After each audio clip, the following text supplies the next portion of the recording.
Okay, hey, Dr. Rust here. I'm on my way home. I just wanted to do it. I'm going to do an intro and an extro to these two medical students I just interviewed. I interviewed them. I had ran back downstairs to do a quick case, and then I made my way out. So jumped in the car, and I forgot to do a quick recap, and even forgot to do any kind of introduction.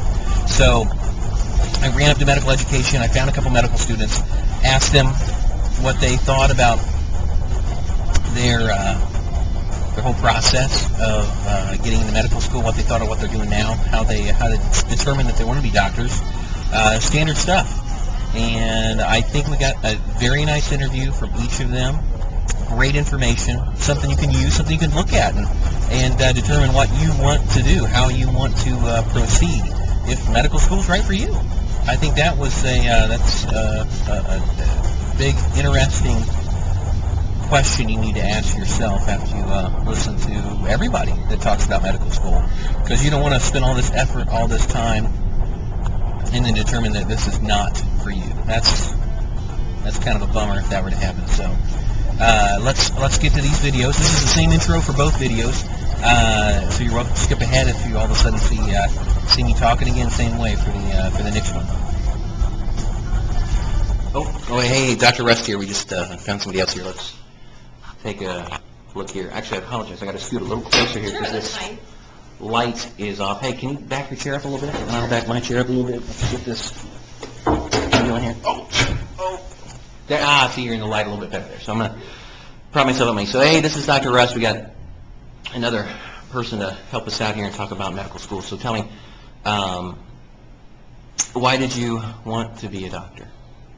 Well, I chose medicine because originally I was a math major in college, and I kind of thought about doing actuarial science or something with my math degree, but I kind of just decided that didn't have enough involvement with people and with the community. So working with numbers didn't have enough involvement with people. Not enough people involvement, yeah. Okay. Yeah. And so tell me, how did you know, what kind of experience did you have to be a doctor? Because usually in the interview process, they try to get from you, how do you know that you want to be a doctor? Right. Well, my brother's an ophthalmologist, and so he's quite a bit older, and he was already in practice by the time I was a senior in college, and so he kind of let me shadow him and kind of made medicine accessible to me. So it was kind of through him that I got interested. So now, do you plan on being an ophthalmologist then? No, not at all. So you didn't like that whole eyeball thing then? Right, okay. Right. So is that the only experience that you had, was just your brother and you were able to shadow him? Actually, I did a post-baccalaureate program after I graduated from college, which involved about 2 years of getting your medicine prerequisites, because I hadn't taken any organic chemistry, any biology, anything like that. So I did a program at Johns Hopkins for 2 years. And I did research with the eating disorders clinic there. We had quite a bit of clinical involvement during that program. So not only so you switched your major kind of late, obviously. So you didn't know you wanted to be a doctor, and all of a sudden you said you did, and so this postgraduate work, and then you did some research on top of it. So did the research come up at all during the interview that you remember? No. No? So was that did you have that documented somewhere in your application? I mean, it has to be there somewhere, right? Yes. I maybe didn't remember. And then, so then also, as far as medicine goes, I mean, you're a fourth-year student or third year? Yes, Fourth-year student. And has there been any difficulties, you think, being a medical student? Has there been anything that has thrown you off? Yeah, it's been very challenging. I don't think people really gave me an accurate impression of how much hard work this would be.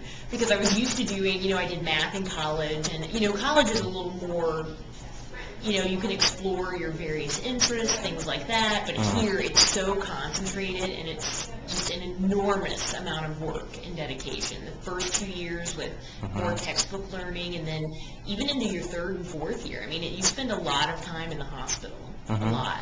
Now, did your brother, was he able to communicate a little bit of that to you, or it was? A little bit, but I think you really don't get a true sense. Like, you get the idea, I can handle it, I did fine in college, whatever, but once you get here, it's a little bit of a shock. Right, so you don't realize how much free time you actually have. Exactly. Until you get here and somebody says you don't have that free time anymore. You've got this book to learn, and you know it by Friday. And you have to, self-impose a schedule. because there's nobody telling you that you have to spend, hours every night learning stuff. But you quickly see after the first test that that's what it takes, yeah. So. Absolutely. And so during those difficult times, and did it ever come up during the interview that you remember? It was a while ago. But did it ever come up during the interview, any difficult times that you've had in your life, ways you've overcome those things? Because obviously every medical student's going to go through that process. I only interviewed at IU, so I can't speak for a lot of different schools, but in my And when you say interviewed at IU, was it a early decision program? No. Oh, it wasn't even an early decision. Right. I So just wanted to go to IU. It was really the only place I applied. So I really just had that one experience, and I also only had one interviewer and one interview. So I just had whatever that particular person wanted to ask me. There weren't a lot of questions about hardships that I can recall. There was a lot more focus on, why do you want to do medicine and what kind of spurred that. I think I talked about my dad had a heart attack when I was like 16 and kind of handling that. Things like that. It was more kind of background, but I don't know how representative my interview was compared to other people who had multiple interviewers and things like that. Right, yeah. Now, as far as when you did this postgraduate work, did you have to retake any of your classes, or did you have any chemistry at all before you did that, or any other basic sciences out of the way for your MCATs? I had no basic sciences when I graduated college. I had a degree in math, no basic science courses. I took a lot of economics and creative writing, stuff like that. So I had to take all of that out. How do you think that creative writing stuff did with the personal statement? Do you feel that obviously helped out? I mean, definitely. Yeah. Yes. Because obviously everybody's going to say, I want to be a doctor and help people, but you need to communicate that in a way that is entertaining. Because when you get to the 400th application and this guy's reading it, I want to be a doctor because I want to help people, he's going to fall asleep. So if you stand out, you might be able to do something like that.